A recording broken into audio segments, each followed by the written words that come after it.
I was 23 years old the night I learned that fate doesn't ask permission. It simply takes what it wants. The Grandmont Hotel lobby was all marble and gold, the kind of place I'd never afford even if I saved for years.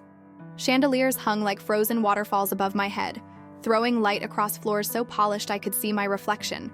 Red eyes, tangled blonde hair, a face that looked older than it should. My suitcase sat beside me like a loyal dog. Everything I owned compressed into 23 pounds of fabric and hope. I was waiting for a room that didn't exist. The reservation had been a scam, just like the job offer that brought me to this city, just like every promise that had ever been made to me. Rain hammered the windows. I was crying without sound, the kind of tears that come from being too tired to pretend anymore. You will feel so many emotions in this mysterious love story I'm about to tell. Please support us by clicking subscribe to the channel. Then I felt him before I saw him. A shift in the air, a silence that demanded attention.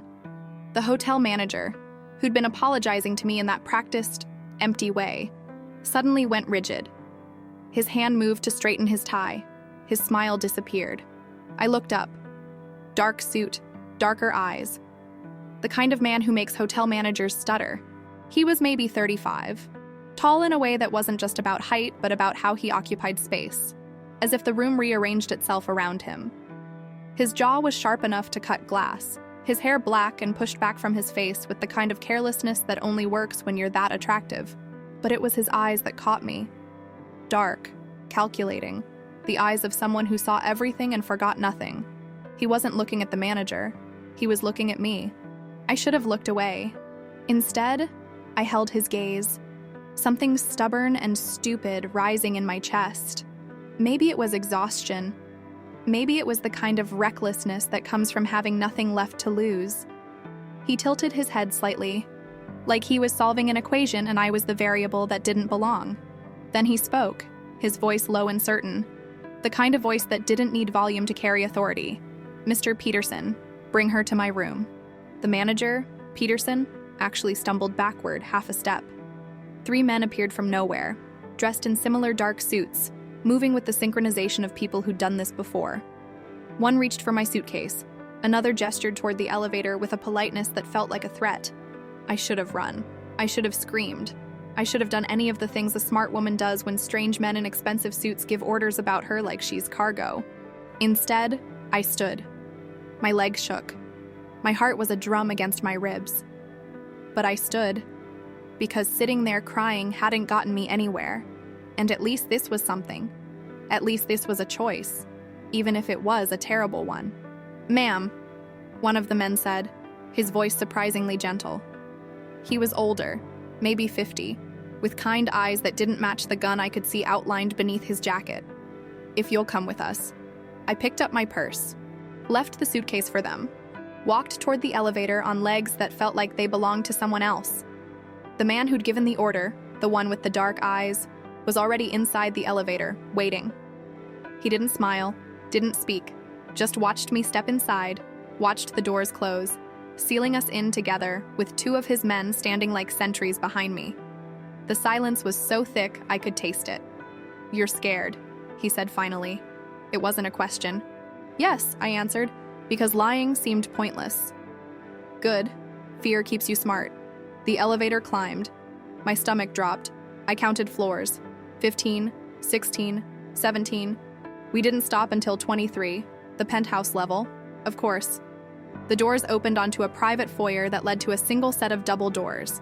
One of the men opened them, and I stepped into a space that redefined every concept I had of wealth. Floor-to-ceiling windows overlooking the city, furniture that looked like art, a silence that felt expensive. "Sit," the man said, gesturing to a leather sofa that probably cost more than my car. I sat. He remained standing, hands in his pockets, studying me with that same calculating look. "What's your name?" "Emma," I said. My voice sounded small in all that space. "Emma Dawson." "Why were you crying?" "Emma Dawson?" I almost laughed. The question was so direct, so stripped of the usual pleasantries people hide behind. Because I'm tired. Because I'm broke. Because I came to this city for a job that doesn't exist and a life I'll never have. Something flickered in his eyes. Not sympathy exactly, recognition, maybe. Do you have anyone to call? That question broke something in me. The answer was no.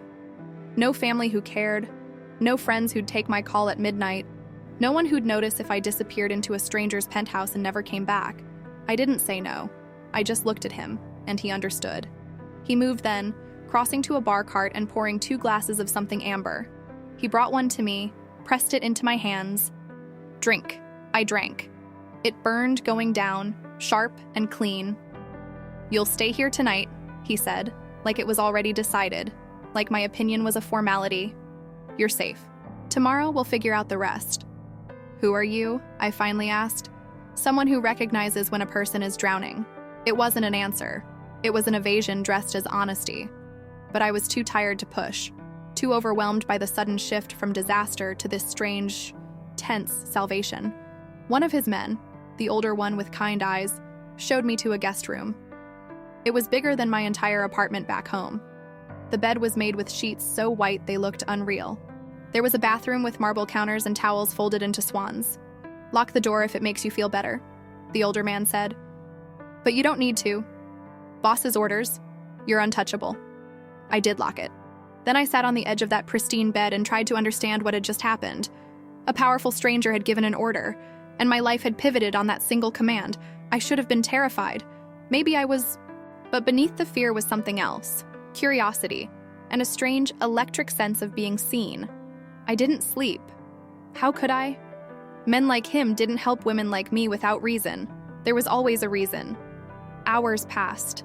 The city lights below blurred and sharpened with my exhaustion. I stood at the window, forehead pressed against cool glass, and tried to imagine leaving in the morning. Walking out of this surreal interlude and back into the cold reality of having nothing and no one. I didn't want to. That realization terrified me more than anything else. Just as exhaustion finally began to pull me toward the bed, I heard his voice through the door. Low, controlled, but unmistakably a command. From now on, no one touches you, not even to help. Do you understand? He wasn't talking to me. He was talking to his men, setting rules I didn't understand about a situation I hadn't agreed to. I pressed my hand against the door, feeling the solid wood between us. Do you understand? He repeated, his voice harder now. A chorus of quiet agreements. Footsteps retreating, then silence. I waited for him to say something to me, to acknowledge that I was listening on the other side of this door. But he didn't. He simply walked away, leaving me with those words echoing in the expensive quiet. From now on, no one touches you. It sounded like protection, it felt like possession, and God help me, I didn't know which one scared me more. Morning came with breakfast I didn't order.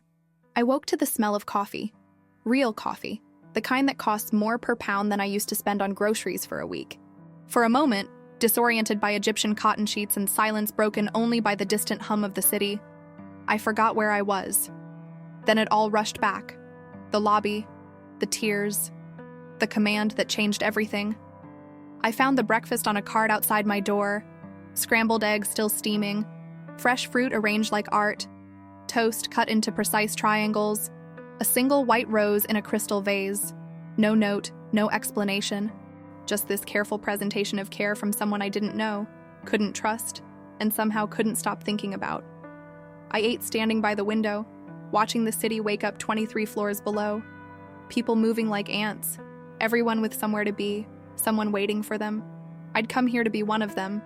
Instead, I was trapped in a gilded cage, eating breakfast provided by a man whose name I didn't even know. The knock came as I finished the last of the coffee. "Miss Dawson!" The older man from last night, his voice respectful through the door. "Mr. Kane would like to see you. Mr. Kane." So that was his name. I opened the door. The man smiled, genuinely warm despite the gun I knew he carried. "I'm Tony," he said, like we were being properly introduced at a garden party instead of in the aftermath of whatever last night had been. "Boss is in his office. If you'll follow me." The penthouse looked different in daylight. Less dramatic, more real. I could see the details now. Photographs on shelves of places I didn't recognize, books lined up with the precision of someone who actually read them, a chess set frozen mid-game on a side table, signs of a life, not just wealth. Tony led me to a room at the end of a hallway. He knocked twice, waited for a response I couldn't hear, then opened the door. Marcus Kane sat behind a desk made of dark wood and sharp angles, reading something on his phone. He looked up when I entered, and I felt that same jolt of recognition I'd felt last night, like he could see past skin and bones straight to the parts of me I kept hidden. "Sit," he said. I sat. Tony closed the door behind me, leaving us alone. Marcus set down his phone with deliberate care. He was wearing a white shirt, sleeves rolled to his elbows, no tie. Less formal than last night, but somehow more intimate. I could see the hollow of his throat, the dark hair on his forearms, a thin scar along his left wrist that disappeared under his watch. "You slept well," he said, not a question. The bed was comfortable. That's not what I asked. I met his eyes. They were lighter in the daylight, almost amber at the edges. "No, I didn't sleep well. I don't sleep well in strange places with strange men who give orders about me like I'm a chess piece." Something like approval flickered across his face. "You have options, Emma. You can leave this morning. I'll have Tony drive you anywhere in the city. I'll cover a hotel for 2 weeks while you find work. No strings, no obligations. It was everything I should have wanted. Freedom. Distance from this man and whatever dangerous world he inhabited. Or, I asked, or you stay, temporarily, while you look for work, establish yourself. But there are conditions. Here it comes," I thought. "The real price? A driver," he continued, his voice matter-of-fact. "Tony will take you wherever you need to go. An escort when you leave the building. For your safety, not my entertainment. You don't speak to strangers without vetting them through me first."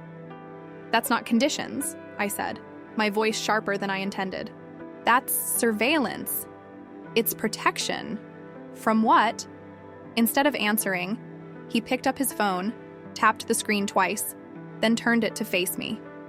The photograph made my blood go cold. It was me.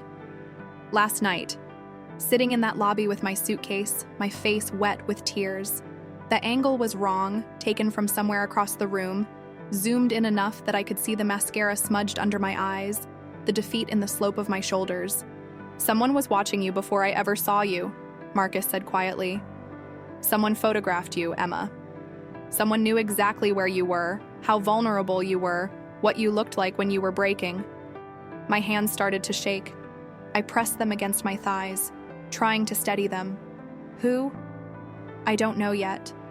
But the fact that this photograph exists means you were already a target, already marked. Whether it's random or intentional, I haven't determined. But until I do, you're not safe alone. So I trade one trap for another," I said, hating how small my voice sounded. "I ran away from someone who controlled me. That's why I came here. To be free."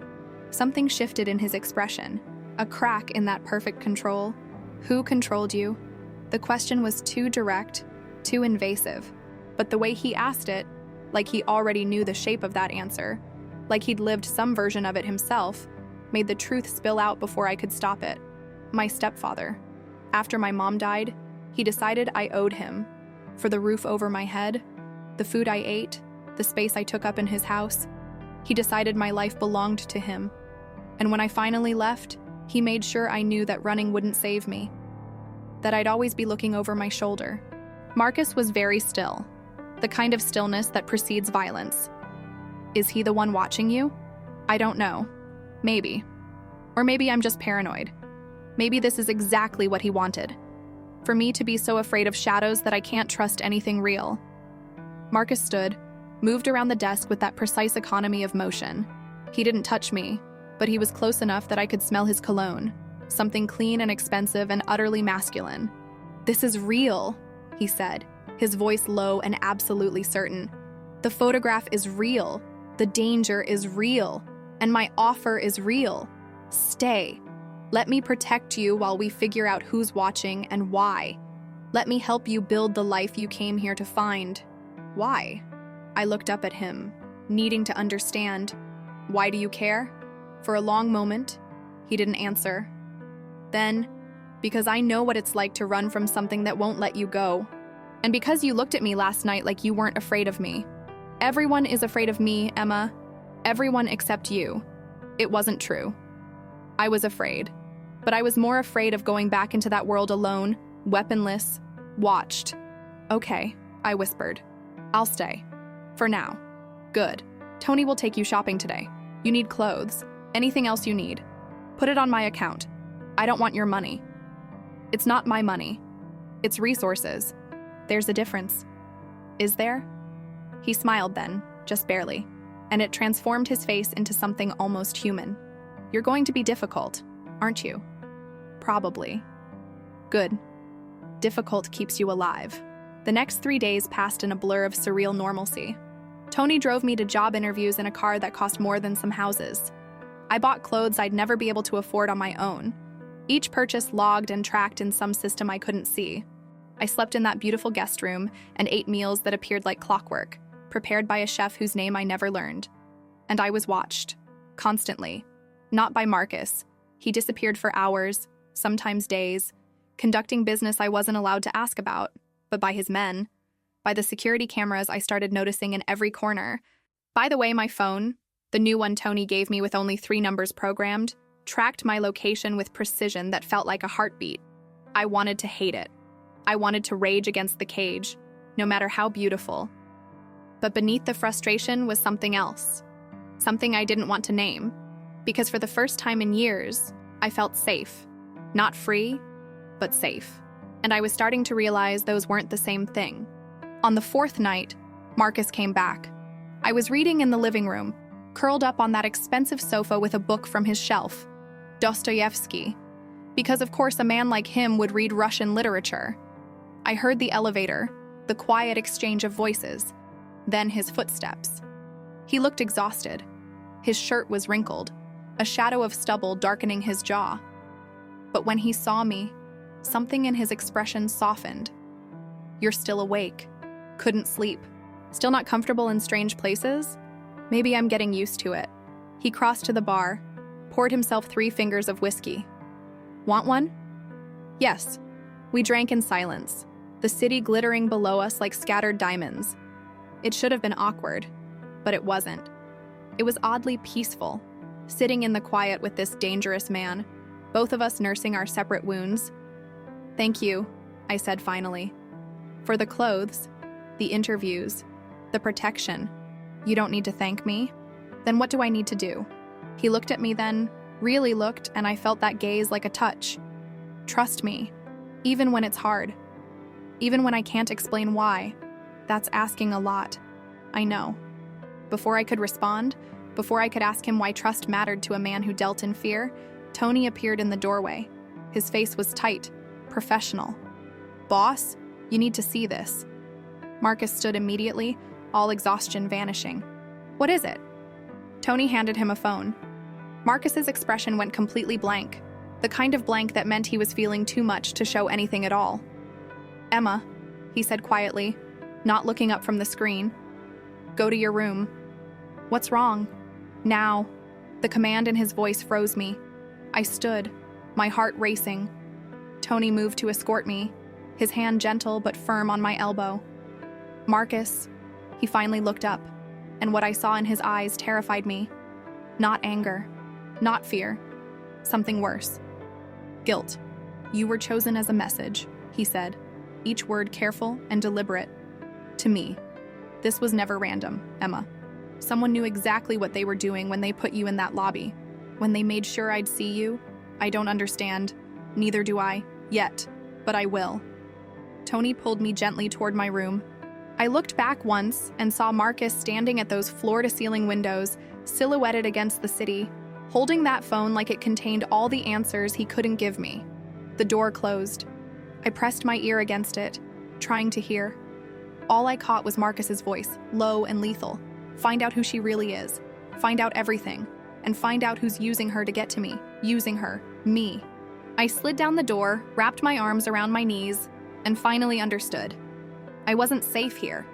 I was bait. The warehouse district at 2 a.m. looked like the skeleton of a city. All exposed infrastructure and forgotten spaces where legitimate business never ventured. I sat in the back of Marcus's car, Tony at the wheel, Marcus beside me in a silence so dense it felt like a third presence. We'd been driving for 20 minutes, each mile taking us further from the gleaming towers of wealth into territory where streetlights flickered and died, where shadows had weight and substance. I hadn't asked where we were going. After 3 days of being told I was bait, of feeling Marcus's men watch me with new suspicion, of catching fragments of phone conversations that stopped the moment I entered a room, I'd learned that questions only produced carefully constructed non-answers. But tonight was different. Tonight, Marcus had knocked on my door at midnight and said 4 words, "You're coming with me." Not a request, a command, but underneath it, something else. A need, maybe, not to be alone with whatever darkness we were driving toward. The car stopped in front of a building that looked abandoned. Broken windows, graffiti-tagged walls, the kind of place where bad things happened and nobody asked questions. 3 other cars were already there, their occupants visible only as silhouettes and the occasional flare of cigarette embers. "Stay in the car," Marcus said, his hand already on the door handle. "No." He turned to look at me, and I saw surprise flicker across his face. In the 4 days I'd been under his protection, I'd been compliant, careful, playing the role of the rescued victim who knew better than to push back. I was done playing. "If I'm bait, I should understand the trap," I said, my voice steadier than I felt. "If someone is using me to get to you, then keeping me in the dark only makes me more vulnerable. So either take me with you, or tell me the truth about what's happening." For a long moment, he just looked at me. Then, "Tony, stay with the car. Emma, with me. You don't speak unless I tell you to. You don't move unless I move. Understood?" "Understood." We got out. The night air was thick with the smell of rain and rust, that particular urban decay scent that settles in forgotten places. Marcus's men materialized from the other cars, 6 of them, all watching me with expressions I couldn't read. Tony stayed behind, but his hand rested on his jacket, on the gun beneath it. Marcus started walking toward the building. I followed. Inside was worse than outside. Exposed beams, pools of stagnant water catching the light from our phones, the scurrying sound of things I didn't want to identify. We walked through the main floor and down a set of concrete stairs into what must have once been a basement. Now it looked like the set of every crime movie I'd ever seen. A single bulb hanging from a wire, 3 men waiting in the circle of light, the atmosphere thick with violence held barely in check. One of the men stepped forward. He was younger than I expected, maybe 30, with the kind of pretty boy features that didn't match the hardness in his eyes. "Kane," he said, and it wasn't a greeting. It was an accusation. "Dimitri," Marcus replied, his voice absolutely level. "You have something for me. Maybe I have questions first, like why you're bringing a civilian to a business meeting. She's not your concern. Everything about you is my concern since you cost me 3 shipments and 2 men last month. So I'll ask again, why is she here?" I felt Marcus tense beside me, a coiling of energy that suggested he was calculating angles, distances, who would move first if this went wrong. But his voice remained calm. "Because the people who are watching her are the same people who intercepted your shipments. Because whoever is playing both of us wanted to make sure we met. And because if you try to touch her, Dimitri, you'll be dead before you finish the thought." The words hung in the air like smoke. Dimitri laughed, but it was a nervous sound. "You've gotten territorial, Kane. I remember when you didn't give a damn about collateral damage. People change. Not people like us." Marcus pulled something from his pocket, a phone, the screen showing a photograph. He held it up so Dimitri could see. This was taken 4 nights ago. The woman in this photo was sitting alone in a hotel lobby. Within an hour, someone sent it to 6 different players in the city, including you. The message was simple: Kane's weakness. "So tell me, Dimitri, who sent you that photograph?" Dimitri's expression shifted, genuine confusion breaking through his practiced hardness. "I never got that photo." "Liar. I'm not lying. I got a different message. I got your girl's background. Every detail. Where she came from, who she ran from, why she's vulnerable. And I got instructions that if I wanted to hurt you, all I had to do was take her." My blood went cold. Every detail. They knew about my stepfather, about the years of systematic control, the escape I'd barely managed. They knew things even I tried to forget. "Who sent it?" Marcus's voice had dropped to something dangerous. "I don't know. Anonymous account, encrypted to hell and back. But I can tell you this, whoever they are, they know you better than your own men. Because the message came with a note. He'll burn the city for her, make him prove it." The silence that followed was suffocating. Then Marcus did something I didn't expect. He laughed. It was a dark sound, empty of humor but full of understanding. "They're right," he said quietly. "I would." Dimitri's eyes widened. "Jesus, Kane. You've known her what, 4 days? 5. And it doesn't matter. Whoever is playing this game set the rules. Now they get to watch me follow them." He turned to me then, and what I saw in his face made my heart stop. Not cold calculation, not the careful distance he'd maintained, something raw and real and absolutely terrifying in its intensity. "I'm sorry," he said, and he wasn't talking to Dimitri anymore. He was talking to me. "I'm sorry you got pulled into this. Sorry that caring about you makes you a target. Sorry that the only way to keep you safe is to make you more dangerous. Marcus, no. Listen, whoever is behind this knows something I didn't know until right now. They know that I would burn this city for you, that I would dismantle everything I've built. Every alliance, every careful balance of power, all of it, just to keep you breathing. And that knowledge makes you the most valuable piece on the board." I couldn't breathe, couldn't think past the roaring in my ears. "So here's what happens next," Marcus continued, his voice returning to that command voice I'd first heard in the hotel lobby. "Dimitri, you're going to find out who sent you that information. You're going to trace it, track it, break whatever encryption they used. And when you find them, you're going to bring that information to me. And why would I do that? Because if you don't, I'll assume you're working with them. And then you become the enemy." Dimitri considered this. "Then, what's in it for me? The shipments you lost, I'll replace them. The men, I'll cover their families. You help me find who's targeting her, and you'll have more than my gratitude. You'll have my alliance." It was a negotiation spoken in the language of violence and power, but underneath it was something else. Desperation. Marcus was offering pieces of his empire for information that would keep me safe. Dimitri nodded slowly. "Deal. But Kane, when this is over, when you find whoever is using her to get to you, remember that making her important makes her vulnerable. The best way to protect her might be to let her go." Marcus's hand found mine in the darkness.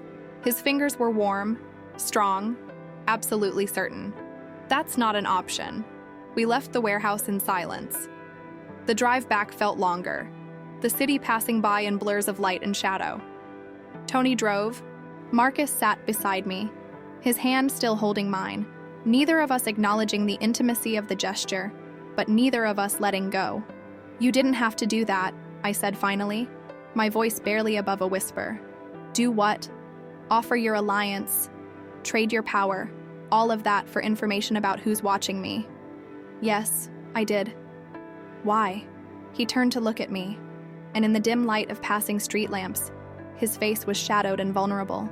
"Because somewhere between seeing you in that lobby and watching you read Dostoevsky on my couch, you stopped being a victim I rescued and became someone I can't lose. I don't know when it happened. I don't know why. But it's done, Emma. It's done." The confession hung between us like something physical. Before I could respond, Tony's voice cut through the moment. "Boss, we've got a tail."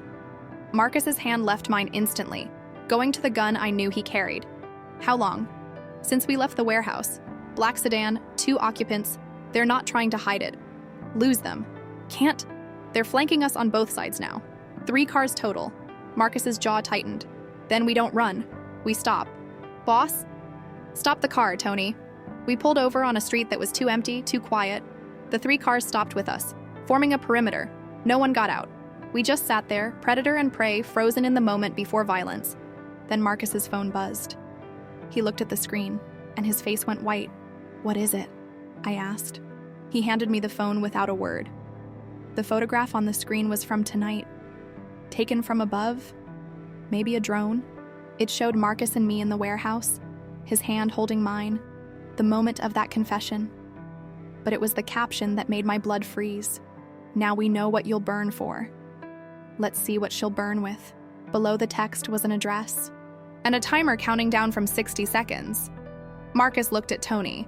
"Get her back to the penthouse. Full security. No one in or out. What about you?" "I'm going to that address. Because whoever sent this just made their first mistake. They assumed I'd come alone." "Marcus." "No," I said, grabbing his arm. "It's a trap." Of course it's a trap, but it's also an answer. And I'm done with questions. He kissed my forehead, quick, fierce, a promise and a goodbye all at once.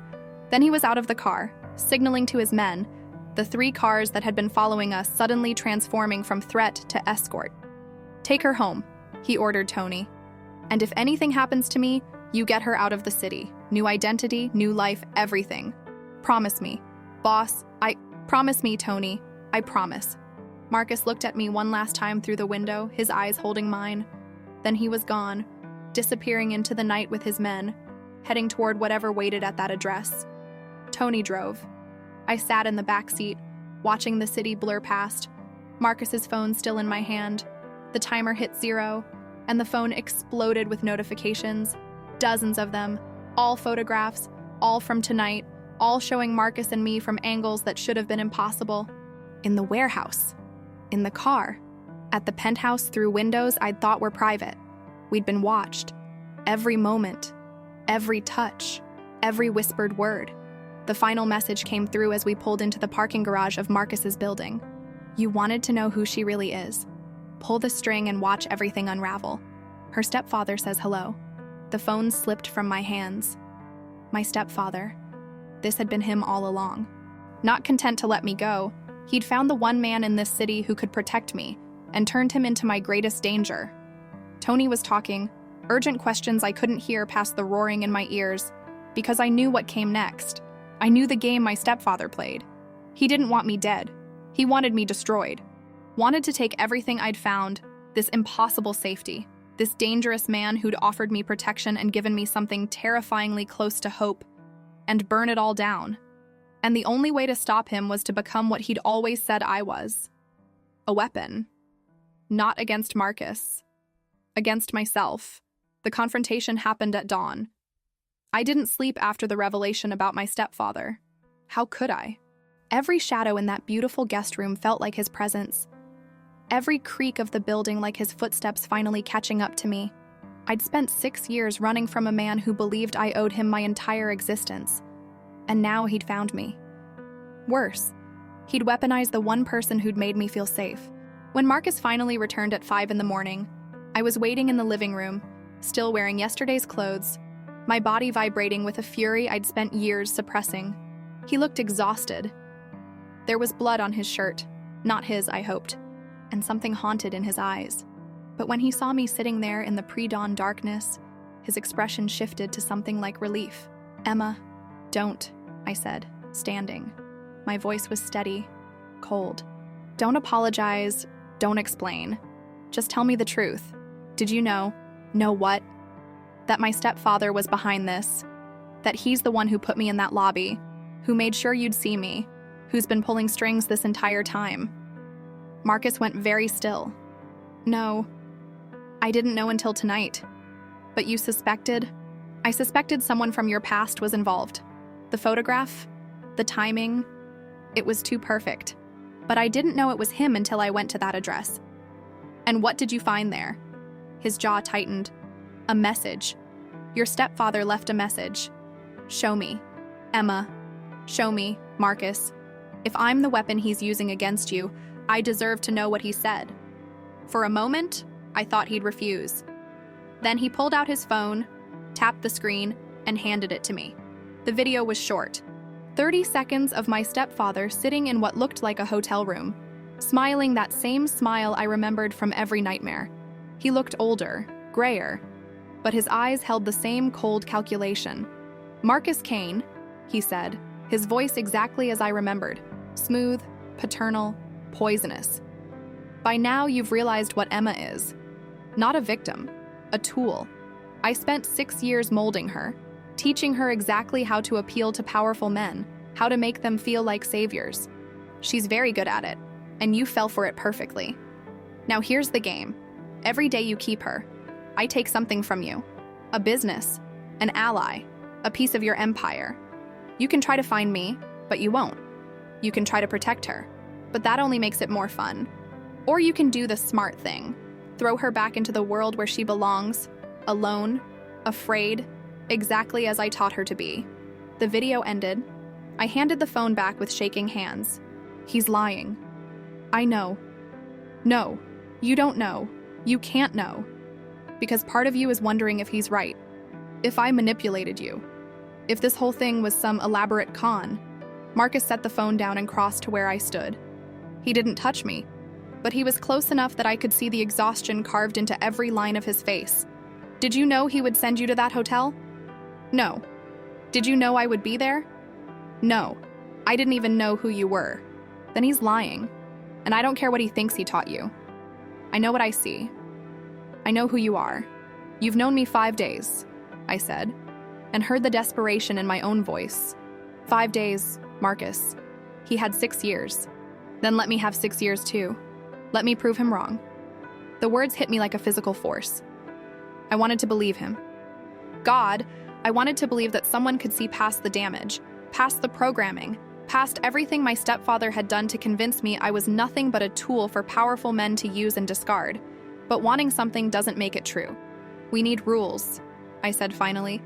If I'm staying, if we're doing this, we need boundaries, clear ones. Something like respect flickered in Marcus's eyes. All right, 3 rules. I'll go first. He held up one finger. You don't leave this building without Tony or another vetted escort.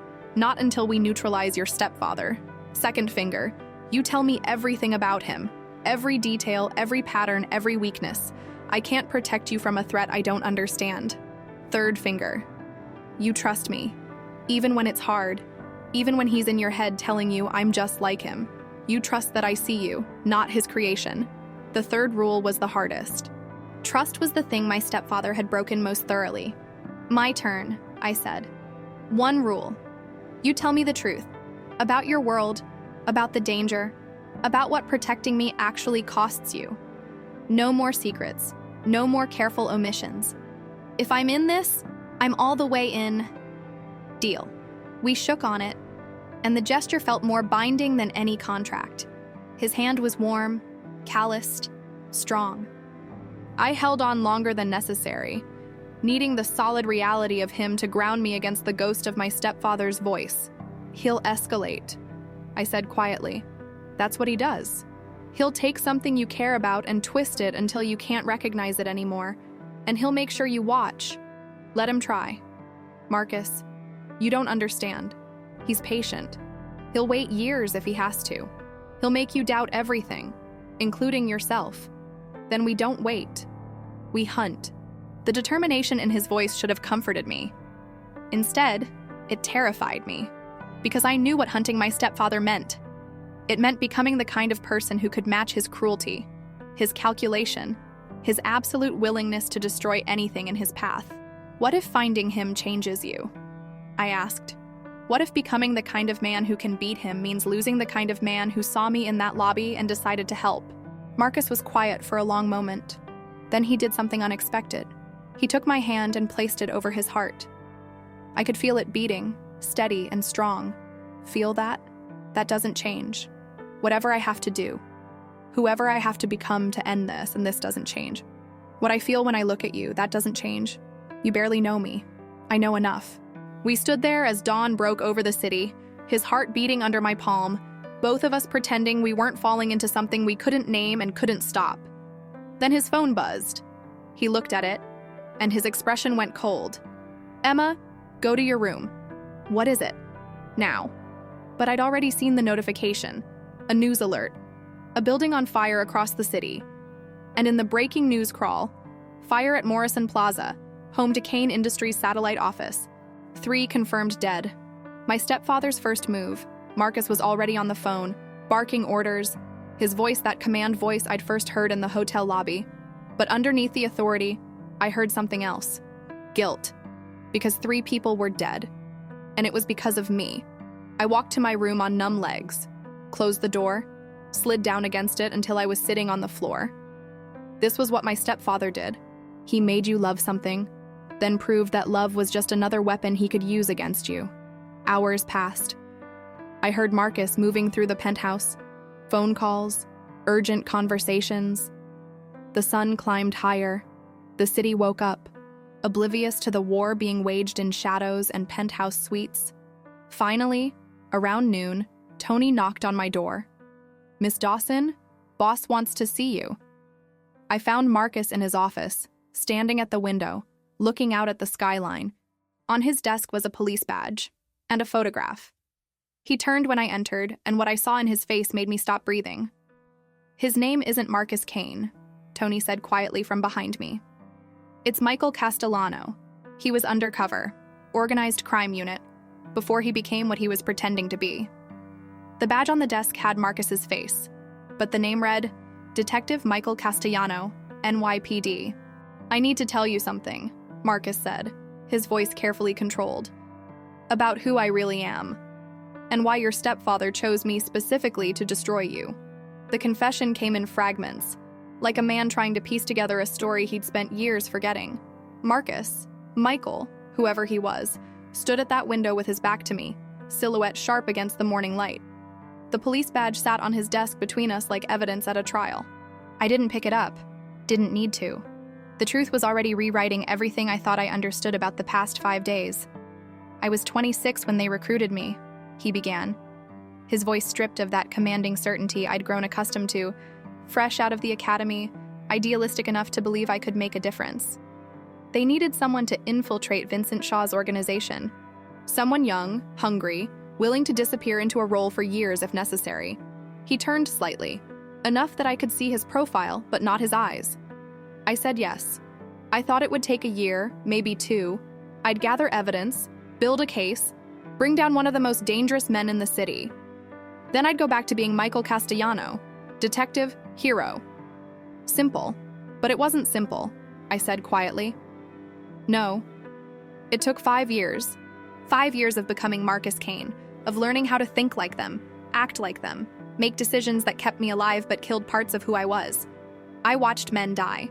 I ordered some of those deaths myself, because if I didn't, my cover would break and everyone dies anyway. I told myself it was necessary, that the end justified the means. His hands clenched at his sides. Vincent had a daughter, Elena. She was 17, brilliant, studying pre-med at Columbia. She wanted to be a surgeon, save lives. Vincent kept her separate from the business, protected her from what he really did. But she knew. She knew her father was a monster, and she loved him anyway because that's what daughters do. I felt something cold settle in my stomach. I knew where this was going. The raid happened on a Wednesday, Marcus continued, and his voice had gone flat, emotionless. The tone of someone reciting facts too painful to feel. We'd been planning it for months. The FBI, DEA, local cops, everyone. We were going to take down Vincent's entire operation in one night. I fed them everything. Locations, schedules, security protocols. I was the inside man, the hero. He finally turned to face me, and what I saw in his eyes made my heart break. Elena wasn't supposed to be there. Vincent kept her away from everything. But that night, she'd come to bring him dinner because she was worried he wasn't eating. She walked into the warehouse 30 seconds before the first team breached, and in the chaos, in the gunfire and the shouting, someone shot her. Not Vincent's men. Not some criminal defending his territory. One of ours. A federal agent who saw movement and reacted. "Oh God," I whispered. She died in my arms. I was the first one to reach her. She looked up at me, and she recognized me. Vincent's most trusted lieutenant, the man who'd been at family dinners, who she'd called Uncle Marcus, and she smiled. She actually smiled, because she thought I was there to help her father. She died believing I was one of the good guys in her world. The silence that followed was suffocating. Vincent saw it happen, Marcus said. Saw his daughter die, saw me holding her, and he understood, all of it. 5 years of lies crystallized in that single moment. I'd betrayed him, gotten his daughter killed, destroyed everything he'd tried to protect. "But you testified against him," I said, remembering what I'd read in the news, the fragments of story I'd pieced together. "He went to prison." Because that's what I was supposed to do. The case had to proceed, evidence had to be presented, justice had to be served. So I testified, and Vincent went away for 20 years, and I received commendations and promotions and congratulations for a job well done. And then I realized I couldn't go back. Couldn't be Detective Castellano anymore. That man died in the warehouse with Elena. So I became Marcus Kane permanently. Took the identity, the connections, the power I'd accumulated during those 5 years. Built an empire on the foundation of a lie.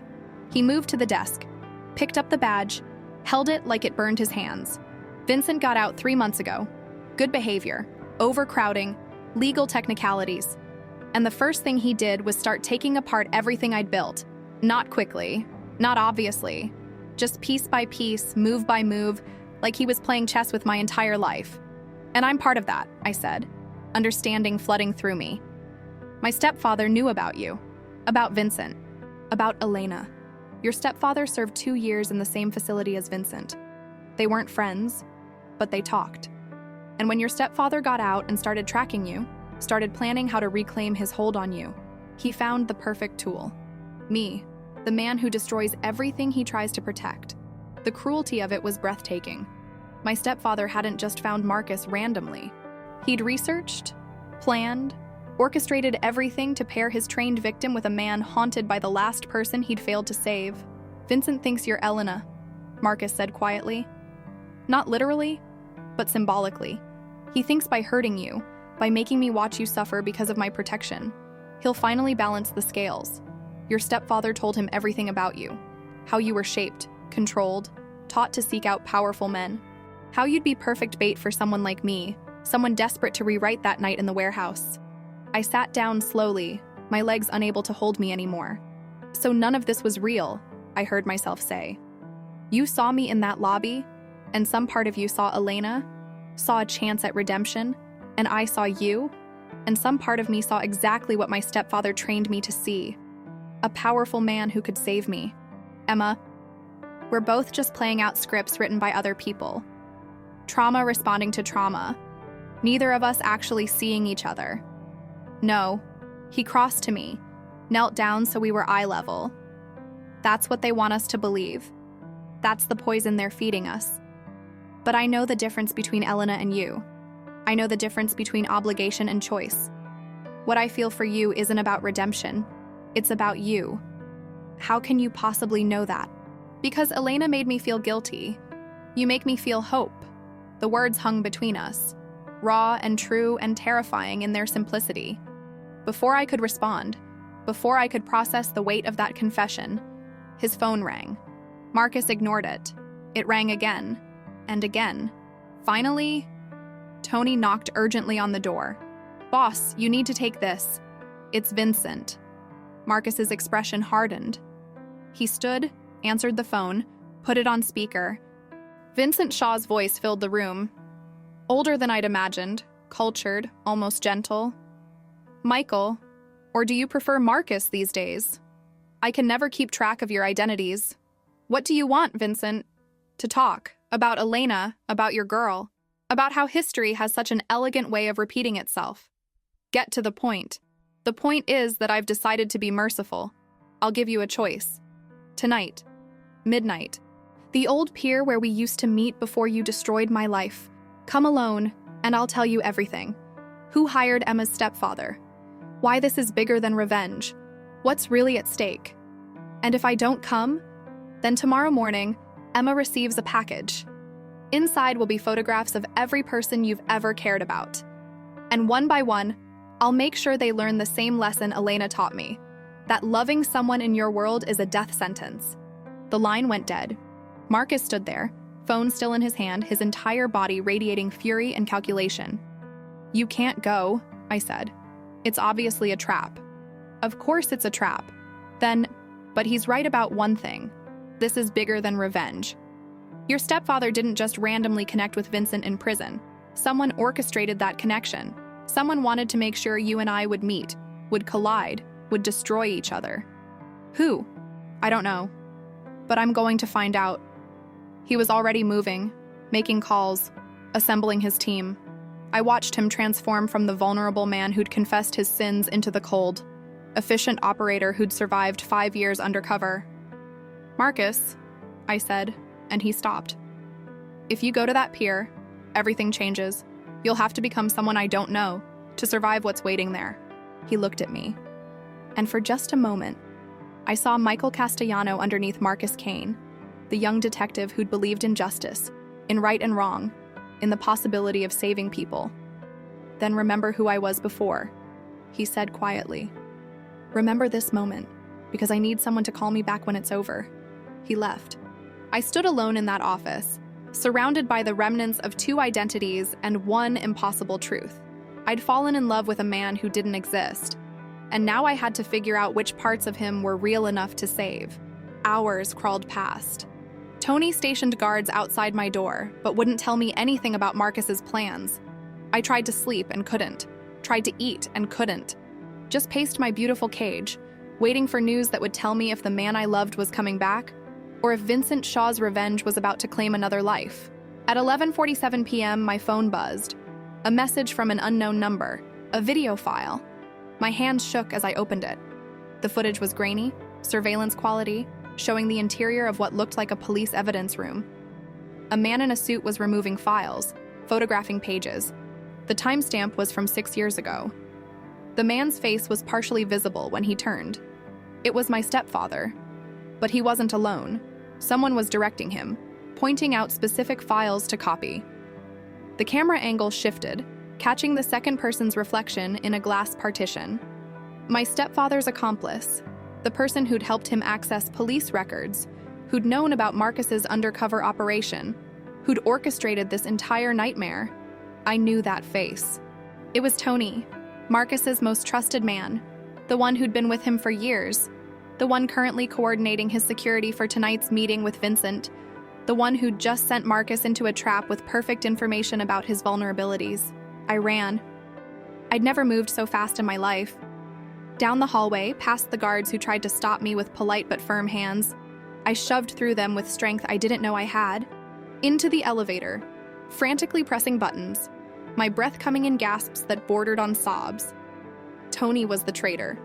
Tony, who'd driven me to interviews and called me Miss Dawson, with that fatherly kindness. Tony, who'd promised Marcus he'd protect me if anything went wrong. Tony, who right now was coordinating security for a meeting designed to kill the man I loved. The elevator descended with agonizing slowness. I pulled out my phone, tried Marcus's number. It went straight to voicemail. Of course it did. He'd be maintaining radio silence until after the meeting. I tried the other numbers programmed into my phone. 2 rang endlessly. The third was Tony's. I hung up before he could answer. Before he could know I'd discovered his betrayal. Think, Emma, think. The old pier. Midnight. Marcus had left at 11:30, which meant I had maybe 20 minutes before everything went to hell.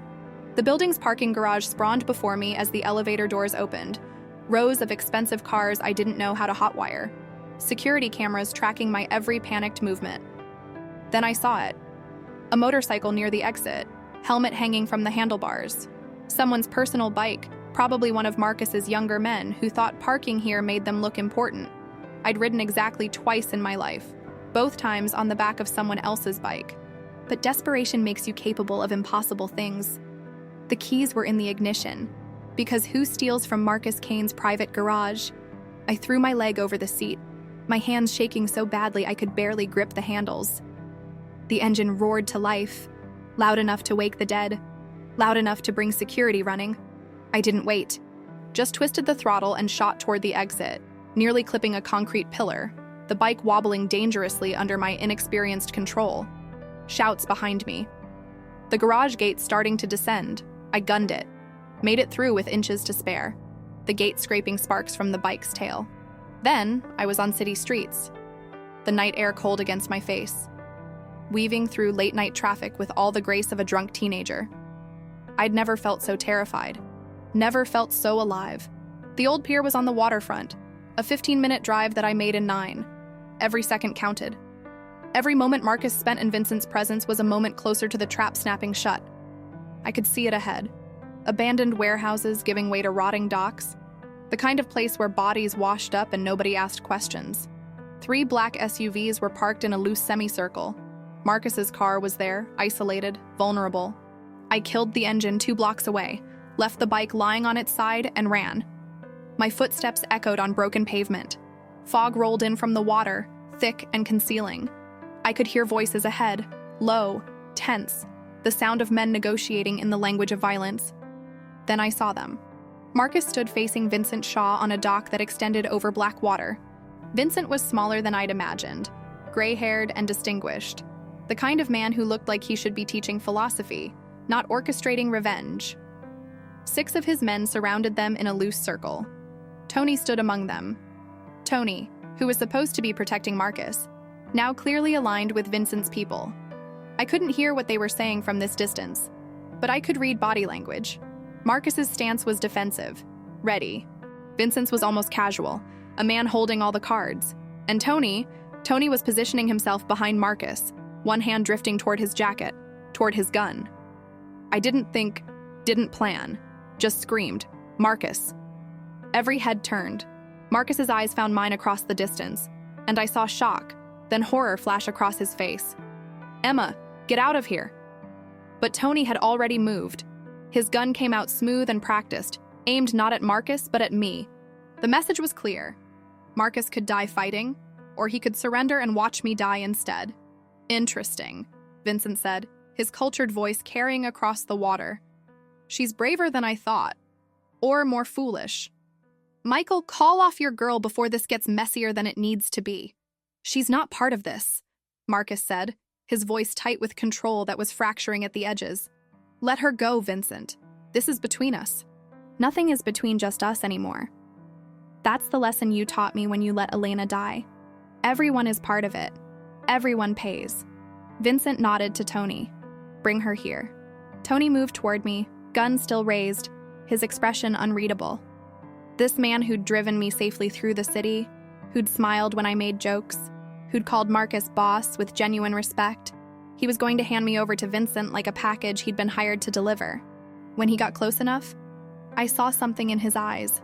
Not cruelty, regret, maybe. The look of a man doing a job he hated but couldn't refuse. "I'm sorry, Miss Dawson," he said quietly, gun steady on my chest. "You seem like a good person. Wrong place, wrong man, wrong life." "You've been working for Vincent all along," I said, pieces clicking together. "Even before Marcus went undercover. You were Vincent's man inside the police department. Inside everything. How do you think Vincent stayed ahead of every investigation? Every raid? I fed him information for 15 years before Michael even graduated from the academy. Then why let Marcus succeed? Why let Vincent get arrested?" Something dark passed over Tony's face. "Because Vincent ordered me to." He wanted Michael to think he'd won. Wanted him to build an empire on guilt and lies. Wanted him to have something valuable enough to destroy. Revenge isn't about taking a life, Miss Dawson. It's about taking everything that makes life worth living, and then making them live with the loss. He grabbed my arm, not roughly but firmly, and pulled me toward the dock, toward Marcus and Vincent and the endgame 15 years in the making. Marcus watched us approach with an expression I'd never seen on his face. Pure, helpless fear. Not for himself, for me.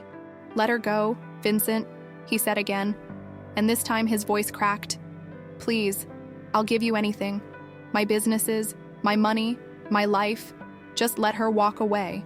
Vincent studied me with cool interest as Tony forced me to stand beside Marcus. "She really did get to you.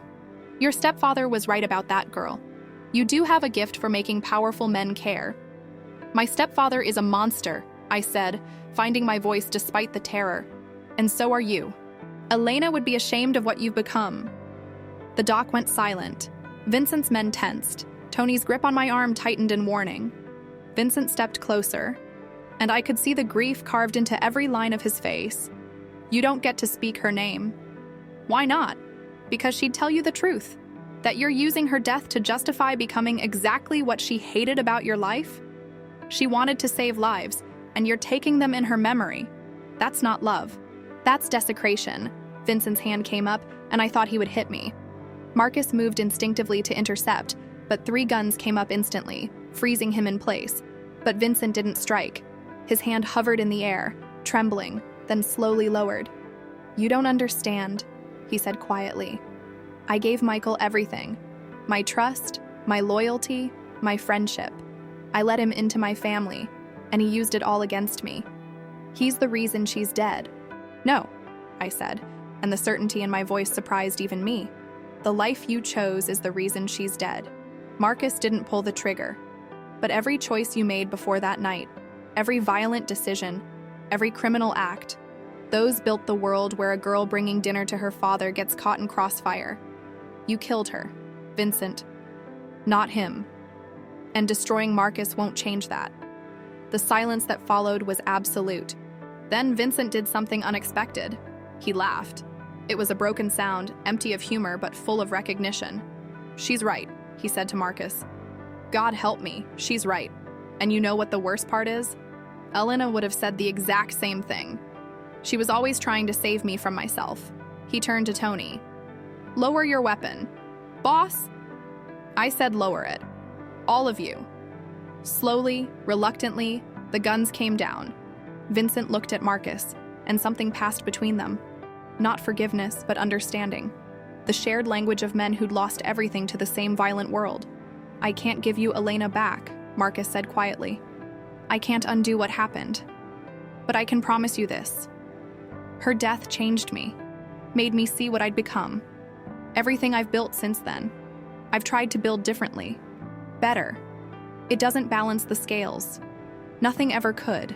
But it's all I have to offer." Vincent nodded slowly. Then he looked at me. "You love him." It wasn't a question, but I answered anyway. "Yes. Even knowing what he is, what he's done, I know who he's trying to become. That's what I love." Vincent was quiet for a long moment. Then, "Tony, give them the files." Tony hesitated. "Boss, that wasn't the plan. Plans change.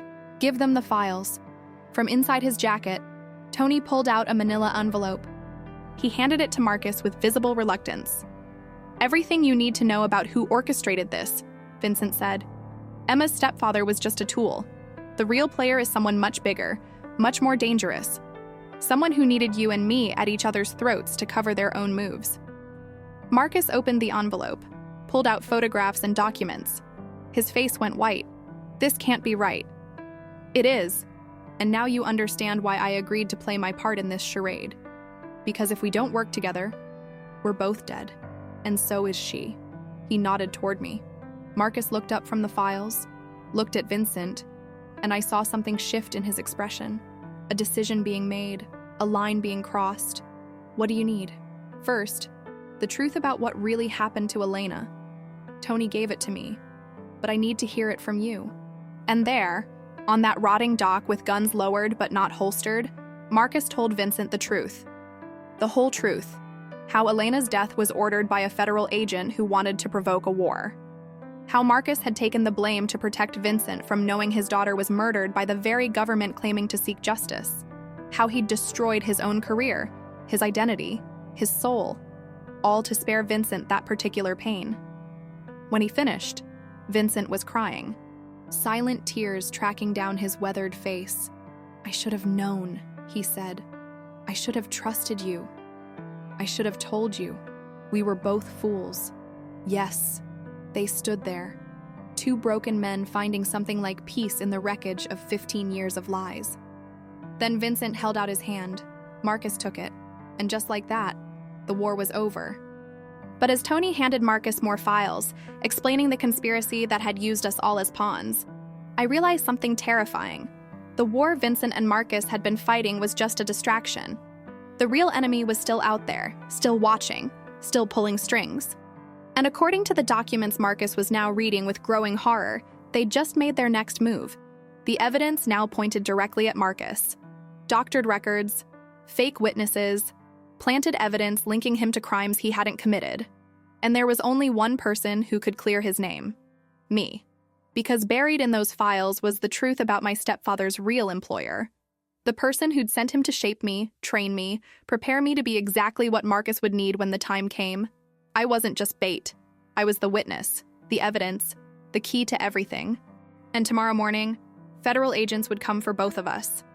Not to arrest us, to eliminate the only two people who knew the truth about a conspiracy that reached into the highest levels of government. Marcus looked at me, the files still in his hands, and I saw the calculation in his eyes. The same calculation I was making. We could run, we could hide, we could try to survive, or we could fight. "Emma," he said quietly, "if you testify, if you tell them what you know, they'll come after you with everything. Your life will never be safe again. And if I don't, you're going to prison for crimes you didn't commit. Or worse, I can handle prison. I can't handle losing you." The words hung between us, raw and honest and absolutely terrifying in their simplicity. Vincent cleared his throat. "You two remind me of what I lost. Don't waste it the way I did." He turned to leave, his men following.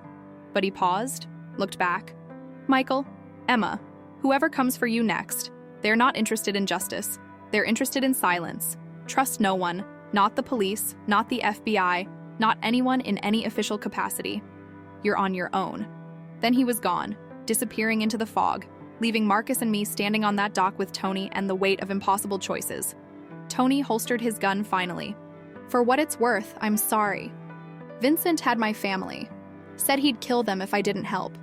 I've been trapped for 15 years, same as you. Are you asking for forgiveness?" Marcus's voice was cold. "No. I'm asking what you need. Because Vincent just freed me by ending the war. And I owe you 15 years of loyalty I couldn't give before." Marcus studied him for a long moment. Then, "I need time. 48 hours to figure out our next move. Can you give us that?" "Yes." "Then do it. And Tony, if you betray me again, I won't be merciful." "Understood, boss." Tony left. The dock was empty except for Marcus and me and the sound of water lapping against rotting wood. "We should go," Marcus said finally. "Before someone realizes we're still alive." "Where?" "Somewhere they won't think to look." He took my hand, and we walked back to where I'd abandoned the motorcycle. He looked at it, looked at me, and despite everything, smiled. "You stole a bike and drove it here? I saved your life. You're insane." "Probably." He pulled me close, kissed me hard and desperate and full of all the things we didn't have time to say. When we broke apart, we were both breathing hard. "I love you," he said. "I don't know when it happened or how or why, but I do. And I need you to know that before everything gets worse, it's already as bad as it can get. No, tomorrow, we make our choice. We fight or we run. Either way, nothing will ever be the same." "Then let's have tonight," I said. "One night where we're just Emma and Marcus, not witnesses, not victims, not players in someone else's game. Just us." He nodded. We got on that motorcycle together, him driving this time, me wrapped around him from behind, holding on for dear life, and we rode into the night, knowing that tomorrow we'd have to face impossible choices. But tonight, for just a few hours, we could pretend we were two people who'd found each other in a hotel lobby and fallen in love simply because that's what people do. Two people who still believed love was stronger than conspiracy. Two people who didn't yet understand that the biggest betrayal was still coming, and it would come from the one place we'd stopped looking for it. We found sanctuary in the last place anyone would look for Marcus Kane, a roadside motel 40 miles outside the city, the kind with flickering neon signs and hourly rates, where the clerk took cash without asking questions and didn't bother writing down names. The room smelled like stale cigarettes and industrial cleaner, but it had a lock on the door and curtains thick enough to hide us from the world. Marcus checked every corner, every window, moving with the practiced efficiency of someone who'd spent years looking over his shoulder. I sat on the edge of the bed, sheets surprisingly clean despite appearances, and watched him transform back into the undercover operative he'd been, the man who'd survived 5 years in Vincent Shaw's organization. When he was satisfied we were secure, he finally stopped moving. Just stood in the center of that dingy room, shoulders tight with tension, looking more lost than I'd ever seen him. "We have maybe 12 hours before they realize we're gone," he said quietly. 12 hours to decide if we run or fight. There's no decision to make. I'm testifying. Emma? No, Marcus. Listen to me.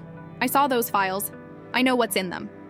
My stepfather didn't just work for some mid-level corrupt official. He worked for Senator Richard Morrison, the man who's about to announce his presidential campaign. The man who's built his entire platform on fighting organized crime and government corruption. I stood, pacing the small room because sitting still felt impossible. Morrison used my stepfather to find vulnerable young women, Marcus, to shape them, control them, prepare them. And then he'd place them strategically, with businessmen he wanted to blackmail, politicians he wanted to control, law enforcement he needed compromised. I wasn't the first. I was just the most recent. Which is why testifying is suicide, Marcus said, his voice rough. Morrison has the power to make us disappear. He has federal agencies in his pocket. He has judges, prosecutors, entire police departments. Your testimony won't bring him down. It'll just get you killed. So we do nothing. We let him win. We let him keep using women like me as weapons against men like you. We survive. We disappear. New identities, new lives, somewhere far from here. Vincent offered to help. He has resources, connections outside Morrison's reach. I stopped pacing, turned to face him. Is that what you want? To run? To spend the rest of your life looking over your shoulder, hiding who you are? I want you alive, Emma. Everything else is negotiable. The words hit me hard, the raw honesty of them, because he meant it. This man who'd built an empire on control and calculation was ready to walk away from everything just to keep me breathing. But walking away wasn't who I was anymore. Maybe it never had been. I spent 6 years running from my stepfather, I said quietly. 6 years changing my name, my hair, my entire personality trying to escape what he made me. And it didn't work. He found me anyway. Because you can't outrun your own story, Marcus. You can only rewrite it. By testifying. By painting a target on your back. By refusing to be afraid anymore. By standing up and saying, "This happened to me and I'm not hiding anymore." That's the only power people like Morrison and my stepfather don't have a defense against. The truth? Spoken loudly enough that it can't be ignored. Marcus was quiet for a long moment, his eyes searching my face like he was trying to memorize it. Then he crossed to me, pulled me close, his forehead resting against mine. "You're braver than anyone I've ever known," he whispered, "and I'm terrified that bravery is going to get you killed. Then protect me. Not by hiding me away, but by standing beside me when I tell the truth. If we do this, Emma, there's no going back. Morrison will come at us with everything. Our lives will be destroyed before they're saved. We'll lose everything. We'll lose everything if we run too. At least this way, we lose it fighting." He kissed me then, desperate and claiming and full of all the fear he wouldn't say out loud. I kissed him back with everything I had, because I needed him to understand that I wasn't some fragile thing to be protected. I was his partner in this, his equal. When we finally broke apart, both breathing hard, he said, "All right, we fight. But we do it smart. We need evidence Morrison can't deny, witnesses he can't silence, and insurance that keeps us alive long enough to testify." How? By finding the other women, the ones Morrison used before you. If we can get even 2 or 3 of them to come forward, it stops being your word against a senator's. It becomes a pattern, a conspiracy. Hope sparked in my chest. You think they'll talk? I think they're waiting for someone brave enough to go first. You be that person, Emma. You be the one who breaks the silence. The others will follow. We spent the rest of that night planning. Marcus had contacts, people who owed him favors, investigators who worked off the books. He made calls, sent encrypted messages, pulled strings I didn't understand but trusted him to pull. I wrote down everything I remembered, names my stepfather mentioned, places we'd lived, patterns in how we operated. Every detail mattered. By dawn, we had the skeleton of a plan. By noon, we had our first lead. Her name was Sarah Mitchell, and according to Marcus's investigator, she'd been placed with a federal judge 3 years ago. She'd disappeared 6 months later, leaving behind a restraining order she never followed through on, and a note that read simply, "I can't fight this alone."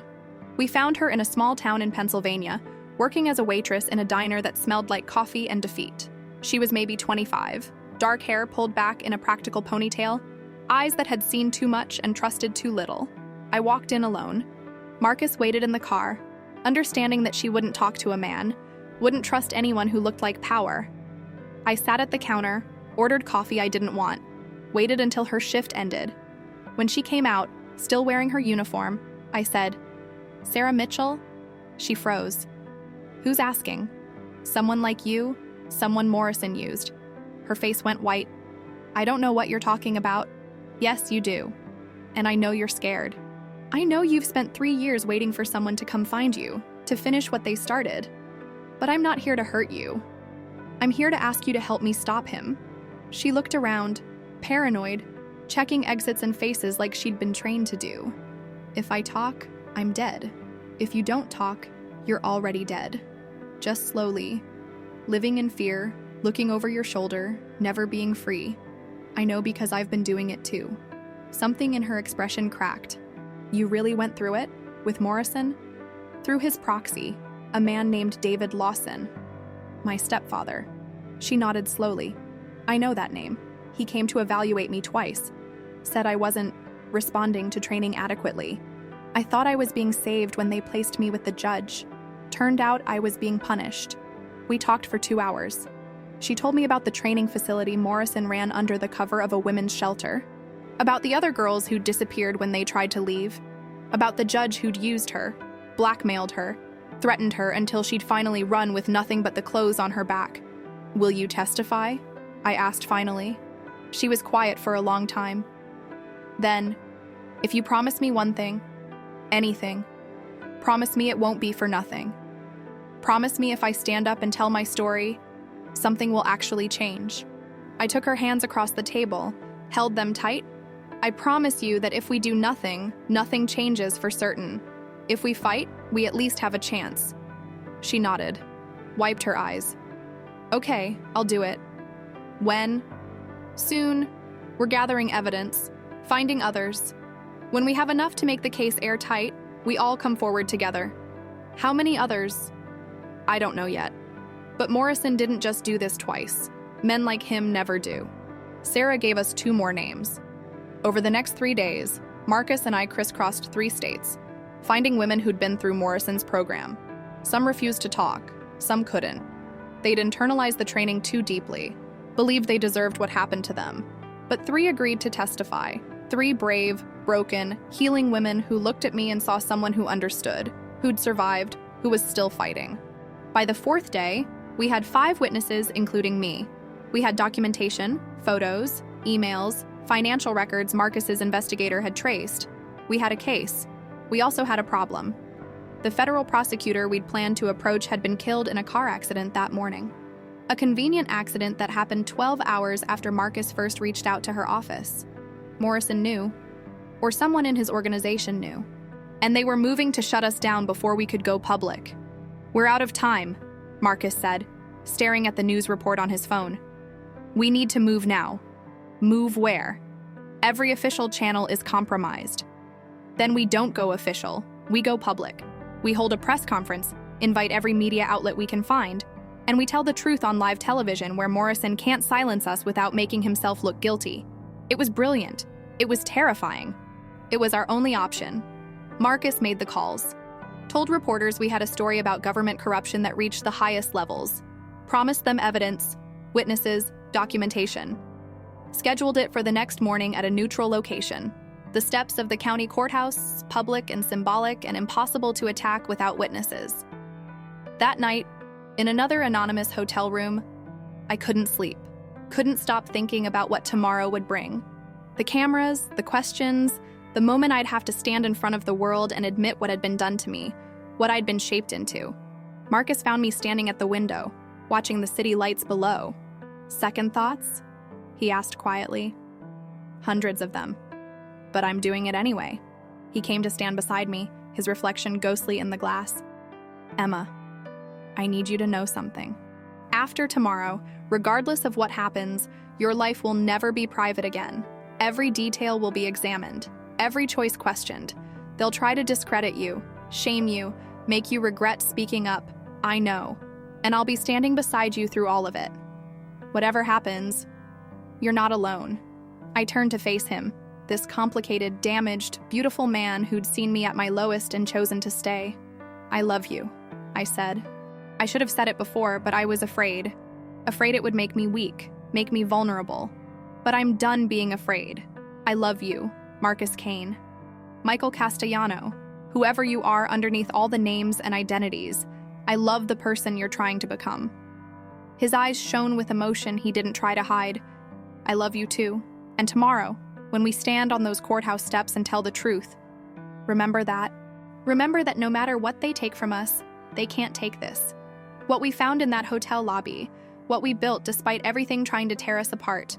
That's ours. Forever. We held each other as the night deepened.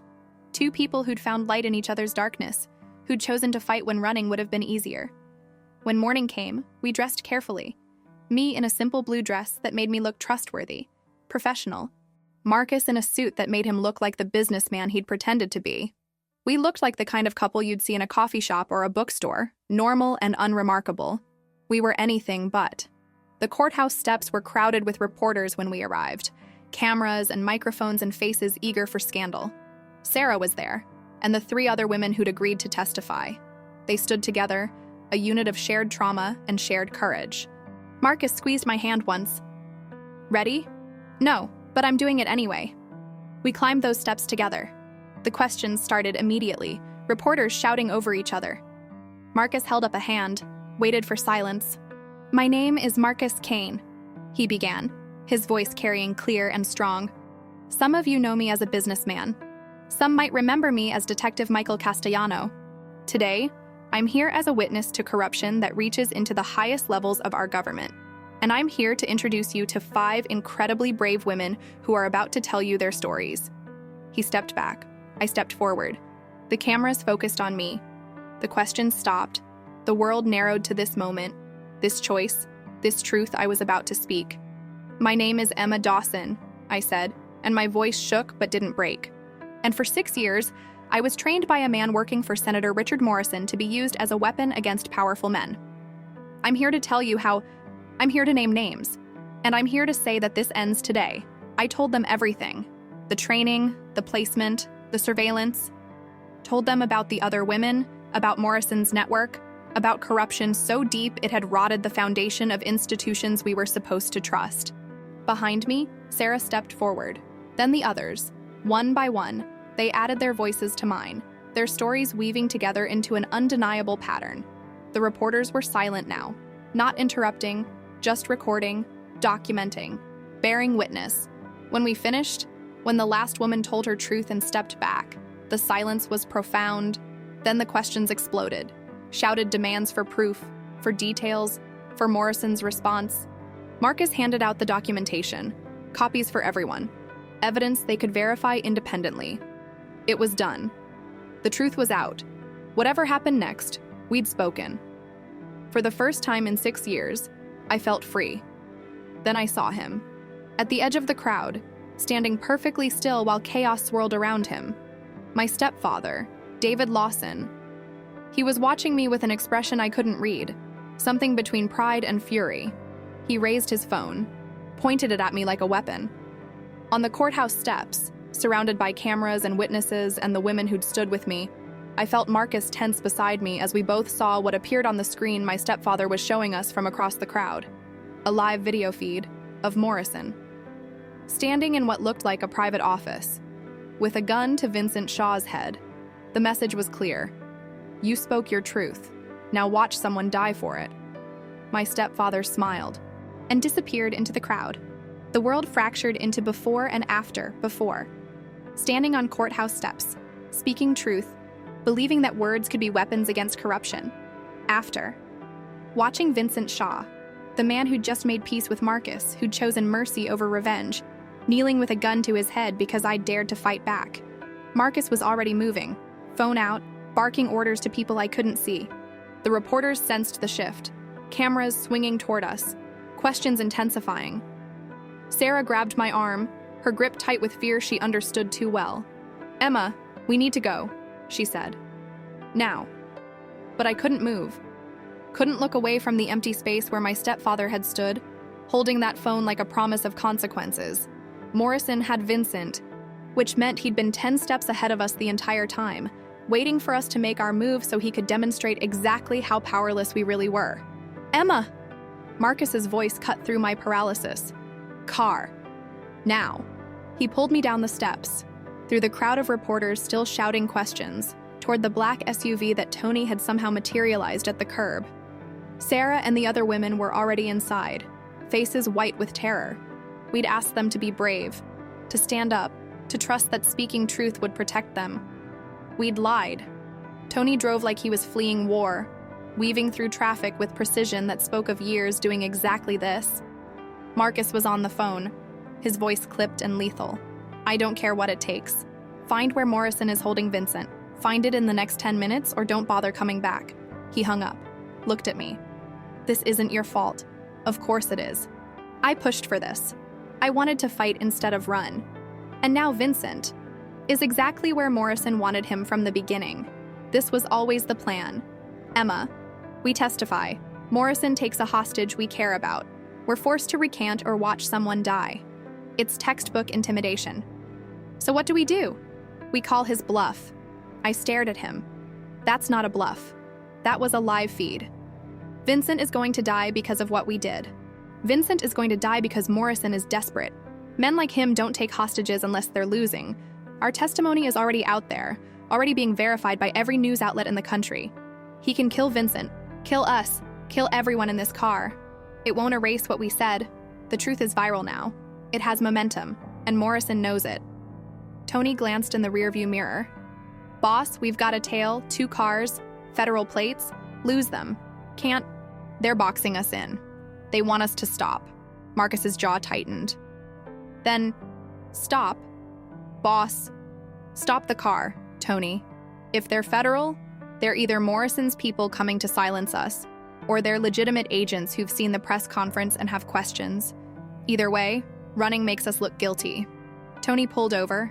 The 2 federal vehicles blocked us front and back, and 6 agents emerged with hands on weapons but not drawn.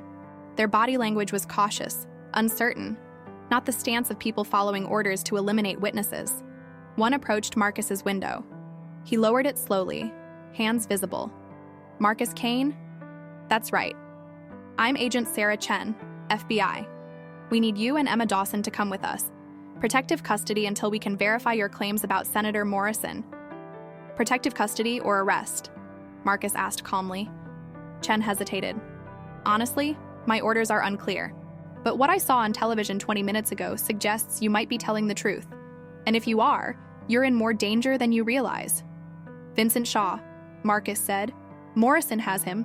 We have proof. A live video feed sent to us during the press conference." Chen's expression shifted. "Show me." Marcus pulled up the video on his phone, handed it through the window. Chen watched, her face going progressively harder. Then she turned to her team. "Call it in. Tell them we have confirmation Morrison is holding a civilian hostage. Full tactical response." She looked back at Marcus. "I can't promise you'll be safe. I can't promise my own agency isn't compromised. But I can promise that if you come with me right now, I will personally ensure that video reaches people Morrison can't touch. People who will act on it." It was a leap of faith. Trusting a federal agent when we just exposed federal corruption. Believing that one honest person in a broken system could make a difference. Marcus looked at me. The decision was mine. "Okay," I said. "We'll come. But the other women, Sarah and the others, they need protection too." "Already arranged. We've got safe houses, new identities if necessary. Morrison won't touch them."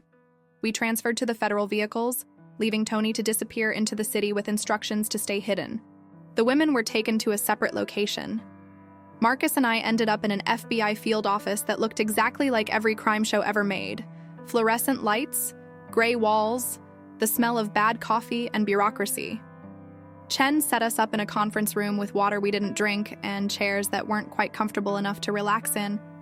Then she left us alone while she made calls. "Do you trust her?" I asked Marcus quietly. "No, but I trust that she wants Morrison more than she wants to protect him. That's enough for now." Hours crawled past. We sat in silence, holding hands under the table like teenagers afraid to be caught touching. Every noise in the hallway made us tense. Every footstep could be someone coming to tell us Vincent was dead, that our testimony had killed him, that fighting back had only made everything worse. Finally, Chen returned. Her expression was unreadable. "We found him. Vincent Shaw is alive. Morrison had him in a private facility outside the city, probably planning to use him as leverage for as long as necessary. Tactical team extracted him 40 minutes ago. He's safe." The relief was so intense I felt dizzy. Marcus's hand tightened on mine, his control fracturing just enough that I saw the fear he'd been hiding. "And Morrison?" he asked. "In custody. along with 12 members of his staff and your stepfather, Emma. We've frozen his accounts, seized his records, and arrested everyone connected to the trafficking operation. It's over. Over. The word felt impossible. After 6 years of running, 6 days of fighting, it was just over. What happens now? I asked. Now you testify. Officially, in front of a grand jury, along with the other women. We build a case so airtight that Morrison spends the rest of his life in prison. And you, she looked at both of us, you figure out who you want to be when you're not running anymore. They kept us in protective custody for 3 more days while they processed evidence and secured the case. Vincent came to visit on the second day, looking older and more tired but alive. He shook Marcus's hand, then surprised everyone by pulling him into a brief, fierce hug. You saved my life, Vincent said. Again. Even though the first time you ruined it. I'm sorry, Marcus said. For all of it. For Elena. For 15 years of lies. For... Stop. Vincent held up a hand. Elena's death taught me that holding onto anger only kills what's left. I wasted 15 years hating you when I should have been living. Don't waste the time you have with her. He nodded toward me, making the same mistake. After he left, Marcus was quiet for a long time. Then, he's right. I've spent years trying to atone for things I can't change. Building empires, protecting people, playing hero. But maybe the real atonement is just living. Choosing to be better going forward instead of fixing the past. Is that what you want? I asked. To stop playing hero? I want to figure out who I am when I'm not Michael or Marcus. When I'm just me. Whatever that looks like. And where does that leave us? He turned to look at me. And what I saw in his eyes made my heart race. Wherever you want it to. I know this started in chaos. I know we were both running from things we couldn't escape. But Emma, what I feel for you isn't about trauma or timing or circumstance. It's about you. The woman who stole a motorcycle to save my life. Who stood on courthouse steps and spoke truth when silence would have been safer. Who chose to fight when I wanted to run. That's who I love. Not some projection of redemption. You. Tears burned my eyes. I love you too. The real you, whoever that turns out to be. Then let's find out together. The grand jury testimony took 2 weeks. I told my story 5 times, each time finding new words for old wounds. Sarah and the others testified. The evidence was overwhelming. Morrison's empire of corruption crumbled piece by piece, taking down judges and federal agents and businessmen who'd thought themselves untouchable. My stepfather tried to cut a deal, offered to testify against Morrison in exchange for leniency. The prosecutors told him no. Some crimes don't deserve second chances. When it was finally over, when Morrison was convicted on 43 counts and my stepfather sentenced to 25 years, Agent Chen found us in the courthouse hallway. You're free to go, she said. No more protective custody. No more looking over your shoulder. Morrison's organization is dismantled. You won. It didn't feel like winning. It felt like surviving. Like emerging from a war with scars that would never fully heal. But at least the fighting was done. Marcus and I left that courthouse hand in hand, walking into afternoon sunlight that felt impossibly bright. No federal escort, no tail. Just 2 people who'd found each other in darkness and fought their way back to light. Where do you want to go? Marcus asked. Somewhere small, somewhere quiet. Somewhere no one knows who we are or what we've been through. I know a place. 3 months later, I stood in the kitchen of a small apartment in a small town in Vermont. The kind of place where people said hello on the street, and the biggest news was the high school football team. The apartment had creaky floors and windows that stuck and rent I could actually afford with the job I'd found at the local library. Marcus, Michael, as he'd started introducing himself, reclaiming the name he'd abandoned, lived 2 floors down. We'd agreed to take it slow, to figure out who we were as individuals before trying to be a couple. But somehow slow meant having coffee every morning, cooking dinner most nights, falling asleep on each other's couches while pretending we'd meant to go home. I was making pasta when I heard his key in the lock. He'd given me a key to his place. I'd given him one to mine. The kind of trust that took years to build, compressed into months because we'd already survived the worst together. Emma? He appeared in the kitchen doorway, holding a bottle of wine and looking nervous in a way that made me smile. What's wrong? Nothing's wrong. He set down the wine, crossed to where I stood. I've been thinking about the future, about what comes next, and I want it to be with you. Not because we're running from something or fighting something or surviving something, but because when I imagine tomorrow and next week and 10 years from now, you're there, reading on the couch, burning pasta. Hey, I'm not burning this pasta. You burned it last week. That was one time. He smiled, but it was tender, vulnerable. I love you, Emma Dawson. I love the life we're building. The quiet mornings and boring dinners and the way you still check the locks twice before bed even though we're safe now. I love all of it, and I want to keep building it, together, for as long as you'll have me. It wasn't a proposal. Not technically, but it was a promise. A choice. A future offered without coercion or drama. Just honest hope. Yes, I said simply. To all of it. To tomorrow and next week and 10 years from now. To building something real instead of surviving something terrible? Yes. He kissed me then, slow and sweet and full of promise. Outside, the autumn sun painted the small town gold. Inside, we stood in a kitchen that smelled like pasta and new beginnings. Two people who'd found each other in a hotel lobby and fought their way to freedom. I'd spent 6 years running from a man who'd tried to control me.